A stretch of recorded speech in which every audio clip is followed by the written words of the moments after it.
Sir সারাদিন কিছু খাই নাই, খাওয়ানো খায়নি। তুই সামান্য একটা মাঝে আমাকে নীতি কথা শিখাস? এই যে আর খাবার ফেলে দিত।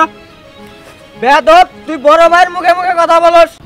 আরে কি দাও না গেছে, এই সকালে আসছিলাম, খাউন বানিয়ে দিছে, খাউনটা খাই।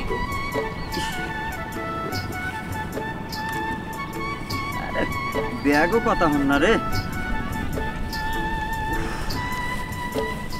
আজকে সারাদিনে তো খুব একটু কামাই হইল না।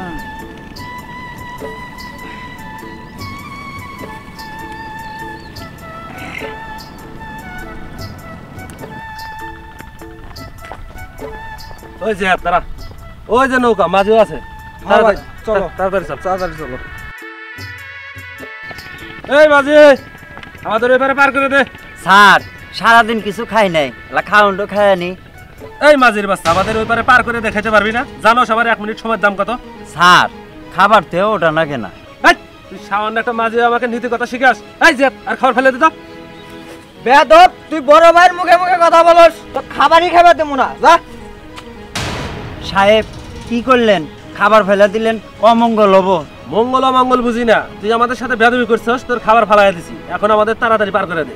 না স্যার আমি পার করে দিতে পারবো না, আমার খাউন আপনি ফাইল দিছেন, এরকম জালিম মানুষকে আমি পার করবো না স্যার। বেয়াদব, বড় ভাইয়ের মুখে মুখে কথা বলস, এন্তর রুটি ফেলে দিছি, বেশি কথা বললে তোকে সব ফেলে দেবো। দিব নাকি ভাই? দাঁড়ান, কি হচ্ছে এসব? ছাড়েন ওনাকে, ছাড়েন। উনি কে চেনেন আপনারা? ওনাকে ছাড়বো মানে আপনি কে? আরে দাঁড়ান, উনি হচ্ছে একটা বড় ব্যবসায়ী, উনি হচ্ছে তার বাবা। কি কোন ছাড়ো, সে ওনার বাবা? হ্যাঁ, উনি আমার বাবা। কি বিশ্বাস হচ্ছে না আপনাদের? কেন মাঝির ছেলেরা কি কোটিপতি হতে পারে না? শোনেন, আমি যে কোটিপতি এটা সত্য। ওনাকে আমি অনেক রিকোয়েস্ট করছি যে বাবা তোমার আর কাজ করতে হবে না, কিন্তু উনি শোনে না, কারণ এটা হচ্ছে আমার বাবার বাপ দাদার পূর্বপুরুষদের ব্যবসা। অনেক রিকোয়েস্ট করছি কিন্তু তিনি শোনে না। মানুষ পারাবারের ইচ্ছা তার কখনো যায় না, মানুষের উপকার করাই হচ্ছে তার কাজ। আর আপনারা যে মানুষের মুখের খাবার এভাবে ফেলে দিয়ে তাকে যেভাবে অপমান করছেন, আপনারা কি মানুষ না পশু? আরে বাবা দেখো, তোমাকে তো কতবার বলছি যে এই কাজ আর তুমি করো না। বাস্তবতা দেখেছো তুমি, মানুষকে মানুষই মনে করে না। আরে কোট পরা সাহেবেরা শোনেন, মানুষের জন্ম হোক যথাযথ, কর্ম হোক ভালো। মানুষকে সবসময় কর্ম দেখে বিচার করবেন, মানুষের কর্ম ছোট দেখে তাকে এত অপমান করবেন, এটা কিন্তু ঠিক নয়। আপনি টাকা পয়সার বড়াই করান, ওই রকম টাকা পয়সা মানুষের সবসময় থাকে।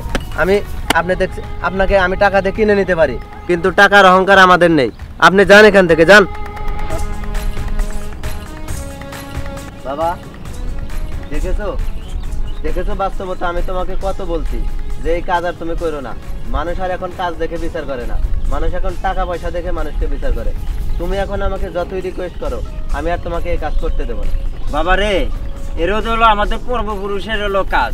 দেখো বাবা, তুমি আমাকে যতই বলো, আমি তোমাকে আর এই কাজ করতে দেবো না। বাবা তুই তো কস, কিন্তু আমি মানুষ পারাবারের মায়া ছাড়তে পারি না। তোমার মায়া ছাড়তে হবে না, তুমি তাড়াতাড়ি আমার সাথে আসো, তোমাকে আর এই কাজ করতে হবে না। চল বাজান।